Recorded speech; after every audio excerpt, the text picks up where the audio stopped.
9/11 in 1 minute. 9/11's been solved. It was a double hijacking. Canadian intelligence services found out that Al-Qaeda was thinking of doing something on 9/11, so the Canadian intelligence services shared what they wished to with the Americans, but they took advantage of the Muslims, and the Canadians actually piggybacked on the attacks, and the Canadians, using high technology, allowed the Muslims to appear to physically take the aircraft, when actually the aircraft were in fact hijacked electronically through the QRS-11 gyroscope, which is a gyro chip, and some other technologies that could create false voices. So the media fairy tale of 9/11 is nowhere near the truth, and we would like to share the truth with you. And now in this movie, we believe we've told you the truth of 9/11.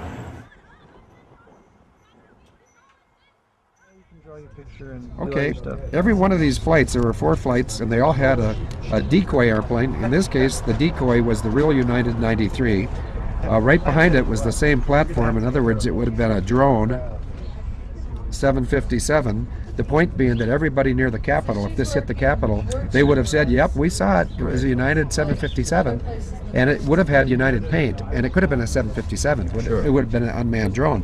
And up here, watching this whole thing, would be a little bitty white jet called a CL-144. No markings, pure white, very small. The CL-144 would be able to look down at the drone and the decoy and tell the people that were controlling them, which I allege is over here off the coast. There's 2 AWACS, okay, and the AWACS is called an E3A if it's an American AWACS. And they're sitting out in international airspace controlling these 2. In other words, they got radio waves going to this, radio waves going to that. But just from experience, I believe the purpose of the CL-144 is simply to be an eyeball. In other words, once the AWACS takes control of the decoy and the drone, perhaps the 144 will say, give me a left 30, in which case both the decoy and the drone turn left 30. And then he says, give me a right 30. And they do a right 30, and then the eyeball guy would say, okay, you can take the decoy out over the water and destroy it, and you can send the drone to the target. Yeah. So you really, and when they talk about one airplane, you're really talking about 4. You got the decoy, the drone, the visual observer, and NATO AWACS. And there was a NATO AWACS off Washington, and there was one off New York City. Well, couldn't they say that the NATO planes were involved in the exercise? Yeah, they sure could.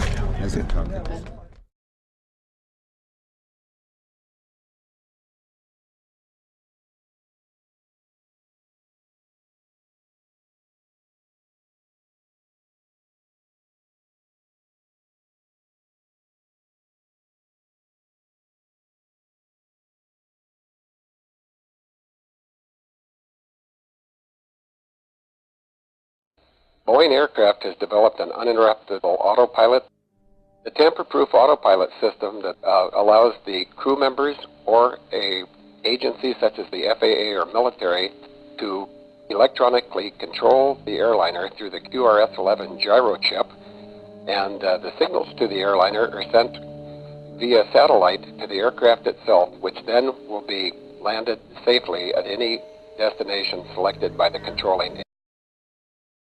June 1st and 2nd, 2001, Amalgam Virgo, U.S. military war game with Canadian intelligence. This is the dry run in the summer before 9/11 to show off and test the anti-hijack system being sold to the United States.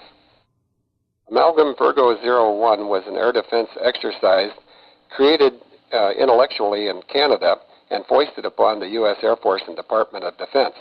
It presumed that Osama bin Laden may use drones and cruise missiles to attack high-value targets in the United States of America, and it suggested that F-15s and F-16s from the U.S. Air Force would be the counters to those types of attacks.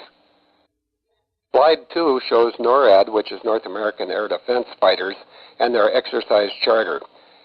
Most of it's pretty standard, but what caught my attention on this page is that perceived is in big letters and a different color than the rest of it.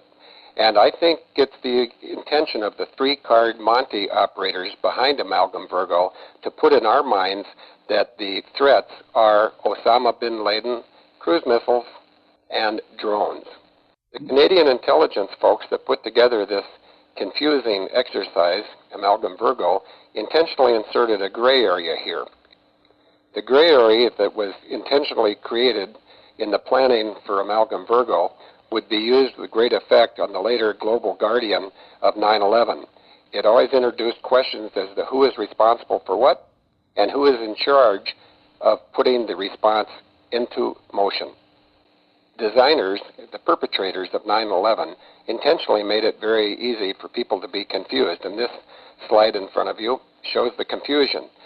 There's multiple poor choices made, and no one is going to be responsible because the responsibility will be distributed across a lot of bad choices, and there will be nobody in charge.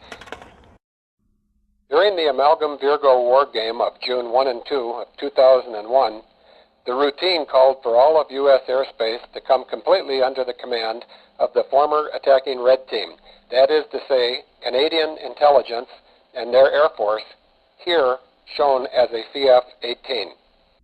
For 24 hours, the Canadian attackers would suddenly switch sides, and the U.S. Air Force would completely stand down and surrender protection of the U.S.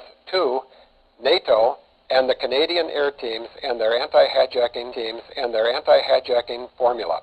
This scenario was replayed again with even greater complication and confusion during the multiple war games in play on the morning of 9/11, again with Canadian forces and NATO alone in controlling skies over America during the Global Guardian war games of September 11th. It is known that on the morning of 9/11, as many as 20 independent war game scenarios were being played out, with the U.S. Air Force grounded during the Canadian Blue Air time. It was during this time that the Twin Towers were struck, the Pentagon was struck, and there was an attempt to fly a plane into the Capitol, aborted over the skies of Pennsylvania as Flight 93 was vaporized into nothingness that morning. The military and ultimately public perception has been prepared, conditioned, and neatly put into a virtual mind box in which their attention and ability to effectively respond to any real threat was limited and restricted. Hello folks, if you're in the United States or Canada or anywhere in the world, you've heard a story about 9/11 that's been told by the major media, and frankly that story is a dog. As you can see right here, this looks like a 757 that hit the Pentagon, but is it or isn't? Let's investigate.